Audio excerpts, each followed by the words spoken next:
Maligayang pagsalubungan sa inyong lahat, sa inyong pagdalo rito sa pagdiriwang ng ating kaarawan ng mga Ayan, kaarawan ng mga puso. Kanya kayo, kalimutan na ninyo yung mga LQ dyan, ha? Baka mamaya may LQ kayo. Ha? Oh, alam ba nyo, mani LQ? Ano? Ano? Sabi ni Askrud, lovers dwelling. Oh, ano? And first off, let me acknowledge and thank the Vice President of Kumpica, Mr. Fernando Salanga. Of course, kasama ang kanyang First Lady, Rose Salanga. And nandito rin po ang the President of Philganes, Madam Perla de Peralta. Nakita naman, Bongga Arsiaga. Another Bongga, ang President ng Filipino Zodiac Circle, Ipo! Kasama, of course, ang kanyang Vice President, Lourdes Estrada.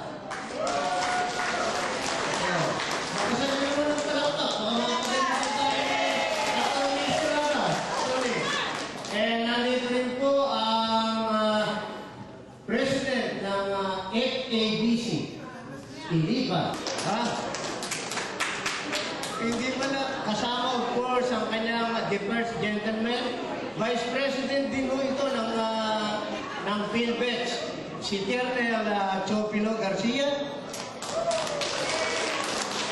Dito rin po, medyo parating nakakalimutan natin ang Vice President din ng PhilBets, Retired General Marcelo Jimenez. Kasi ba, nasa ka? Oh! Dito rin po ang former President ng Philganes, Mr. Cosme Malapitan, kasama si Kamar Di Malapitan. Wala pa ata andito naman si Freddy, wala pa. Pero, ha? Oh. At saka, andito po ang coordinator ng multicultural, ang paborito ni Rudy Arce, Angie! Si Angie Igonia, biro lang yan, ikaw naman Angie. At saka nandito po ang Vice President ng Filipino Seniors Club, Mr. Mariano Albiar, kasama ang kanyang better half, Rubita Albiar. Nandito rin si Mrs. Baguno. Wala ko kasi Freddy ba? Darating na ho, magano. O sino pa ba hindi na ano dyan? Ha? And, ladies and gentlemen, every February, across the country, flowers and gifts are being exchanged, all in the name of Saint Valentine. This is the day to fall in love and express your feeling to your loved ones. May the magical arrow of Cupid, the son of Venus, who is the Roman goddess of beauty and love, find its mark in your heart and inspire your feeling of love. Magandang hapon po sa inyo lahat at sana enjoy this romantic day. Pero bago po ang lahat na yon, ang susunod po na social function ng Forever Young, March 7. March 7, dito rin po. Medyo green color tayo. Green kasi yung St. Patrick yun, hindi ba? St. Patrick, alam niyo naman, yun ang talagang saint. Kasi yung Irish, mano mo, nung araw,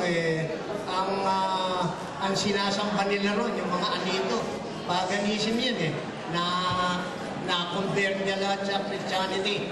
Ang susunod po rito social function sa Forever Young ay ang Philganes. Huwag mo kayong mawawala sa Capri sa susunod na linggo, di ba? At susunod po sa katapusan, February 28, ang Filipino Zodiac Circle sa Capri. Di ba? So may correction doon sa unang pinalabas na schedule. Kasi ang nakalista ron ng Filipino Zodiac Circle, February 26, di ba? So yun, February 28 yun. Magandang hapon po sa inyong lahat.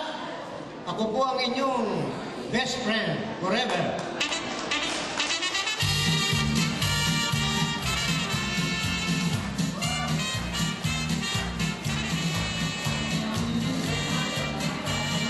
Thank you very much, Mr. President. And now you notice that there are some sugar on your table. Please reserve it for the toasting. And now we're going to call on the birthday celebrants as one of the highlights of this afternoon's affair. As I call your name, please come forward and stand here in front, please. Thank you. I need a codigo.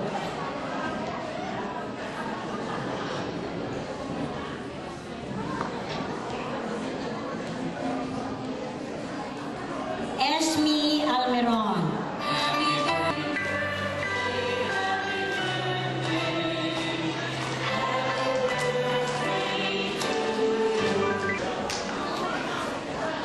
Rudy Cagente. Please come forward.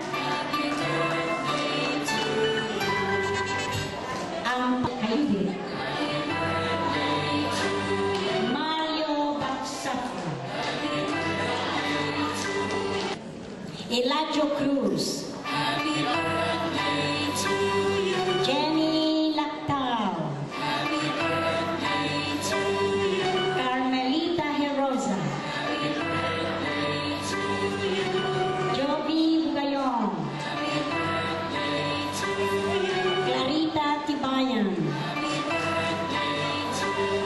Feli Austria. Rudy Aranda. Ardita Punsalan. Alban Boyer. Emilia Apon. And Cindy Xiong.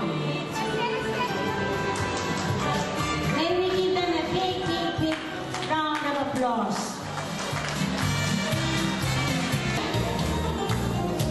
And now, may I call again on our Vice President, no other than Miss Esther Viaje, to lead the talks.